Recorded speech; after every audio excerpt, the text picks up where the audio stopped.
कभी कभी किसी क्षेत्र के जीवन में कुछ ऐसे क्षण आते हैं जब उसे ठहर कर यह नहीं देखना होता कि उसने अब तक क्या हासिल किया है, बल्कि वो ईमानदारी से स्वयं से पूछता है कि अभी उसे क्या बनना बाकी है।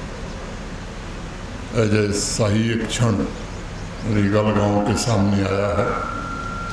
इसलिए मैं आज आपके समक्ष एक संकल्प के साथ अपने सभी वरिष्ठ प्रशासनिक अधिकारियों के साथ उपस्थित हुआ हूँ, ताकि स्पष्ट शब्दों में इस वाइब्रेंट विलेज की आकांक्षा और उन समुदायों के बारे में आपसे बात कर सकूँ जो समुदाय हिम्मत के साथ सीमा के प्रहरी होने के साथ साथ भारत के प्रथम नागरिक के रूप में अपने कर्तव्यों का निर्वहन कर रहे हैं। ये सच है कि हमारा देश सदैव सीमावर्ती गांवों के साहस से ही सशक्त हुआ है और हमारा इतिहास केवल शहरों की भव्य बिल्डिंग में नहीं लिखा गया, बल्कि उन खेतों में, उन बस्तियों में, उन सीमावर्ती गांवों के कठिन मार्गों में रचा गया है, जहां बॉर्डर पर बसे हमारे भाई बहनों ने समाज के लिए असाधारण जीवन गढ़े। हमारे सीमावर्ती गांव साहस, धैर्य, कर्तव्य निष्ठा की परंपरा के उत्तराधिकारी हैं और मैं ये बात कहना चाहता हूँ कि रीगाल जैसे सीमांत गांव ये भारत माता की रीढ़ है। अभी कुछ दिन पहले ही मुझे राजौरी और जम्मू जनपद के 2 वाइब्रेंट विलेजेज सरिया और मकवाल में जाने का अवसर मिला था। उन दोनों गांवों में जम्मू कश्मीर के सीमांत गांवों की बात की तो मेरा आशय भौगोलिक सीमाओं से कहीं ज़्यादा गहरा था। मैं मकवाल, सरिया और रीगाल जैसे गांव में एक पहचान की बात करना चाहता हूँ, एक ताकत की बात करना चाहता हूँ। आज भी रीगाल के 400 से ज़्यादा उन भाइयों बहनों और नौजवानों की बात मैं कर रहा हूँ जिन्होंने पीढ़ियों तक एक ही मिट्टी को सींचा है, तमाम कुर्बानियाँ देकर भारत माता की सेवा की है और यहाँ संसाधनों की कमी के बावजूद यहाँ के समुदाय ने पूरी ताकत से देश की रक्षा में मदद की। ये सच है कि देश की आज़ादी के पश्चात कई दशकों तक सीमांत गांवों में संसाधनों की कमी थी। पिछले 12 वर्षों में जम्मू कश्मीर सहित देश के अन्य सीमावर्ती गांवों में भारत के माननीय प्रधानमंत्री आदरणीय नरेंद्र मोदी जी के कारण एक व्यापक परिवर्तन आया है और आज आपको हम भरोसा देने आए हैं कि स्थिति बदल रही है। प्रधानमंत्री जी के नेतृत्व में पहले बॉर्डर एरिया डेवलपमेंट प्रोग्राम और उसके बाद वाइब्रेंट विलेज के अंतर्गत व्यापक परिवर्तन प्रारंभ हुए। माननीय प्रधानमंत्री जी ने सीमावर्ती गांवों की सभ्यता का वास्तविक मूल्य पहचाना और कई दशकों से रीगाल जैसे गांवों की दबी हुई आकांक्षाओं को पूरा करने का संकल्प लिया। पिछले 5-6 वर्षों में जरूर ये प्रयास हुआ कि विकास को चलकर देश के उन प्रथम गांवों तक पहुंचने का एक सिलसिला शुरू हुआ है जिन्हें कई दशकों तक भुला दिया गया था। हमारे प्रशासन ने संकल्प लिया है कि सीमावर्ती गांव के हर एक परिवार, हर एक नागरिक की गरिमा हम सुनिश्चित करेंगे और जो लोग अब तक उपेक्षित महसूस करते थे वो हमारे प्रशासन की प्राथमिकता में सबसे ऊपर होंगे।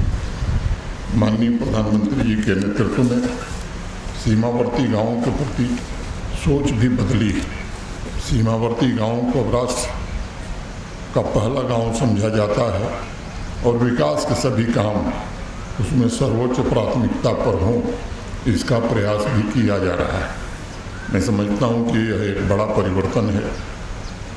पहले विलेज डेवलपमेंट प्रोग्राम के सही इम्प्लीमेंटेशन और उसके पश्चात वाइब्रेंट विलेज के द्वारा ये सुनिश्चित करने की कोशिश हुई है कि हर एक नागरिक की आकांक्षाओं को पूरा किया जा सके, उनकी विकास की मांग को वास्तव में जमीन पर उतारा जा सके और प्रगति की नई लौ इन गांवों में जलाई जा सके। वाइब्रेंट विलेज कार्यक्रम का उद्देश्य समृद्ध और सुरक्षित सीमाओं को सुनिश्चित करना है। सीमावर्ती आबादी को राष्ट्र की मुख्य धारा से जोड़ना है। इस कार्यक्रम के तहत समग्र विकास के मुख्यतः 3 प्रमुख स्तंभ हैं। पहला, लाइवलीहुड जनरेशन सुनिश्चित करना, cooperative society, self help group और स्वरोजगार के अवसरों के माध्यम से वैल्यू चेन निर्मित करना, टूरिज्म सर्किट, कॉटेज इंडस्ट्री विकसित कर गांव के नागरिकों, विशेष रूप से नारी शक्ति और नौजवानों को उससे जोड़ना है। दूसरा पिलर कनेक्टिविटी का है, जिसका जिक्र डीसी साहिबा ने किया है। हर वाइब्रेंट विलेज तक फिजिकल और डिजिटल कनेक्टिविटी सुनिश्चित हो, एजुकेशनल और हेल्थ इंफ्रास्ट्रक्चर निर्मित हों, ये कोशिश हो रही है। और इस अभियान का तीसरा पिलर है भारत सरकार और जम्मू कश्मीर प्रशासन की सभी स्कीम्स का 100% सैचुरेशन। इंफ्रास्ट्रक्चर में 4 विषयगत क्षेत्र हैं: all weather road connectivity, 4G telecom connectivity, electrification और DTH कनेक्शन। वाइब्रेंट विलेज के तहत ये काम निश्चित रूप से पूरे हों, इसकी व्यवस्था की जा रही है। भारतवर्ष इस बात का गवाह है कि सांबा के 173 सीमावर्ती गांवों ने बड़ी शिद्दत से भारत माता की सेवा की है। इन 173 गांवों में 16 वाइब्रेंट विलेज हमारी सर्वोच्च प्राथमिकता में इस बार हैं। मैं आपको भरोसा देता हूं कि शिद्दत के साथ ये सुनिश्चित होगा कि रिगाल गांव के साथ साथ सभी 16 और उसके बाद 173 गांवों में नई उम्मीद, नई समृद्धि का जन्म हो, हर नागरिक खुशहाल हो। 2020 अक्टूबर से हम लोगों ने एक बैक टू विलेज प्रोग्राम भी शुरू किया था। खेती और मजदूरी पर आश्रित सांबा के सीमावर्ती गांवों के परिवारों को गरीबी रेखा से कैसे बाहर निकाला जाए, वो एक शुरुआत थी। और मुझे बताते हुए प्रसन्नता है कि 2019 में लगभग 13%, 14% परिवार गरीबी रेखा के नीचे हैं, जीवन यापन करते थे। 5 वर्षों के प्रयास के बाद 10% परिवार गरीबी रेखा से बाहर निकल गए। फाइनेंशियल इंक्लूजन भी पिछले 5-6 वर्षों में बड़ी मात्रा में बढ़ाने में हमें सफलता मिली है।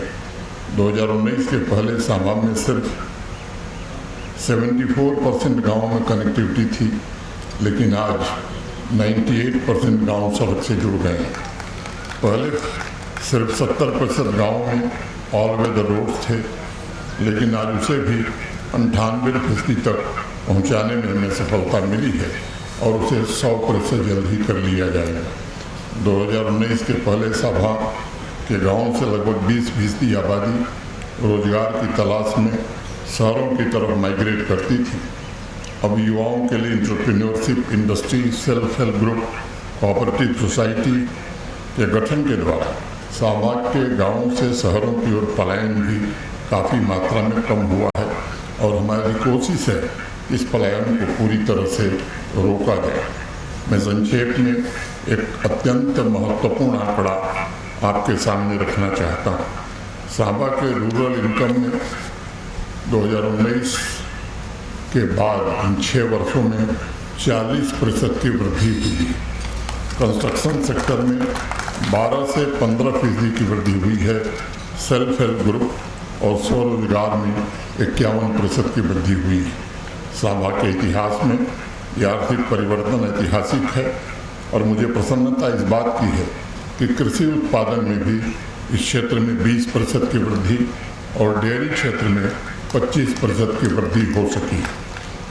अब हमें ये सुनिश्चित करना है कि सांबा के गाँवों को, विशेष रूप से सीमावर्ती गाँवों की आर्थिक तरक्की तीव्र हो, रिगाल में भी वही सुविधा हो जो शहर के नज़दीक मिलती है। हमें रिगाल तथा अन्य सीमावर्ती गाँवों में स्वास्थ्य की रक्षा का भी संकल्प लेना होगा। मुझे खुशी है कि रिगाल गाँव पूरी तरह से टीबी मुक्त है। हमें निरंतर इसकी निगरानी भी करनी होगी। सीमांत समुदायों में स्वच्छ पेयजल की पहुंच सुनिश्चित करनी होगी। मैं आज यहाँ उपस्थित सभी अपने वरिष्ठ प्रशासनिक अधिकारियों से निवेदन करना चाहता हूँ कि रिगाल इस राष्ट्र की रीढ़ है। हम सबको मिलकर हर योजना का पात्र व्यक्ति लाभ पा सके, इसे हमें सुनिश्चित करना होगा। सभी माताएं बहनें सेल्फ हेल्प ग्रुप से जुड़कर आर्थिक स्वतंत्रता के लक्ष्य को हासिल करें, युवा रोजगार के पर्याप्त अवसर पाएं। सभी अधिकारियों से मेरा आग्रह होगा कि ये जो हमने मानक तय किए हैं, इन मानकों को जल्द से जल्द हम पूरा करें और रिगाल और सीमावर्ती गांव में कोई भी गरीबी रेखा के नीचे न रहे, इसको जल्द से जल्द सुनिश्चित हम करें। अभी कई नौजवान मित्रों को आप सब जानते हैं कि सांबा में काफ़ी इंडस्ट्री लगी है, उनमें भी लोगों को नौकरी मिली है। पुलिस विभाग में एसपीओ भर्ती हुए हैं। HADP और मिशन युवा के अंतर्गत कई लोगों को लाभ दिया गया है। मन्याल जी ने कई बातें कही हैं, सबके बारे में यहीं से कुछ कहना उचित नहीं होगा। दो बातें मैं कहना चाहता हूँ। एक तो जिसका जिक्र उन्होंने किया कि शाहपुर कंडी बनने के बाद ये 40 साल बाद आने वाले दिनों में आपको आपके खेत तक पानी आने वाला है। ये एक ऐतिहासिक उपलब्धि है इस इलाके के लिए और इसके लिए भारत के माननीय प्रधानमंत्री जी को हम सब हृदय से धन्यवाद देना चाहते हैं। दूसरा, कानूनी रूप से जो हमारे डिस्प्लेस्ड पर्सन थे जिनको ज़मीन का अधिकार दे दिया गया है, वास्तविक रूप से उन्हें नहीं प्राप्त हुआ है, वो 2-2.5 महीने में निश्चित रूप से उनको अधिकार मिल जाएगा। इसको सुनिश्चित किया जाएगा। कई बातें मन्याल जी ने कही हैं, हमारे वरिष्ठ अधिकारियों ने सुना है। तुरंत इस पर कोई प्रतिक्रिया देना मुझे लगता है उचित नहीं है। मैं इतना ही कह सकता हूँ कि हम सब निश्चित रूप से ये प्रयास करेंगे कि जो कार्य इसमें संभव हो सकते हैं उन्हें प्राथमिकता के आधार पर लिया जाए।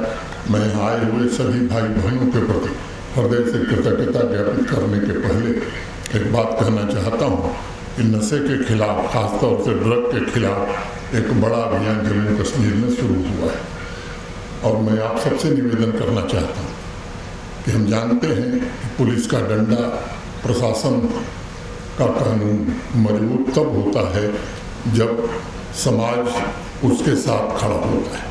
मैं आप सबसे निवेदन करना चाहता हूँ, ये यहाँ नशा की तस्करी सामान्य रूप से केवल कुछ तस्करों को आर्थिक रूप से संपन्न बनाने का जरिया नहीं है, बल्कि आतंकवादियों को हथियार खरीदने में इस पैसे का उपयोग होता है। जम्मू कश्मीर में भारत विरोधी गतिविधियों के लिए इसके पैसे का इस्तेमाल होता है और अंतोगत्वा जो आतंकवादी संगठन है, पैसा उनके पास जा रहा है। और इसलिए मैं पुलिस की भी सराहना करना चाहता हूँ जिन्होंने पिछले 11 अप्रैल से अब तक जिस ढंग से इस क्षेत्र में कार्रवाई की है। अनेक प्रमुख नशा तस्करों के घर तबाह कर दिए गए हैं और मैं आज भरोसा देना चाहता हूँ कि कोई कहीं भी होगा, नशा का तस्कर होगा, तो उसे किसी हाल में बख्शा नहीं जाएगा। लेकिन आप सबसे मैं निवेदन करना चाहता हूं कि आप भी प्रशासन और पुलिस को अगर कोई आपके पास सूचना है, जानकारी है, तो बेहिचक दीजिए। वे हमारे नौजवान साथी जो रास्ते से भटक गए, नशे के दलदल में फंस गए, उनके रिहेबिलिटेशन का भी एक विस्तृत प्लान बनाया गया है। उनके साथ संवेदना और करुणा के साथ प्रशासन भी और समाज भी बर्ताव करें और उन्हें फिर से मुख्य धारा में वापस लाएं, उनके पुनर्वास की व्यवस्था करें। ये हम सबका नैतिक दायित्व है। इतनी बात कह करके मैं जिला प्रशासन सभा का विशेष रूप से आभारी हूँ जिन्होंने इस कार्यक्रम को आयोजित किया और बहुत बेहतरीन ढंग से आयोजित किया। यहाँ आए हुए सभी महानुभावों के प्रति हृदय से कृतज्ञता ज्ञापित करते हुए मैं अपनी बात पूरी करता हूँ। धन्यवाद। जय हिंद, जय भारत।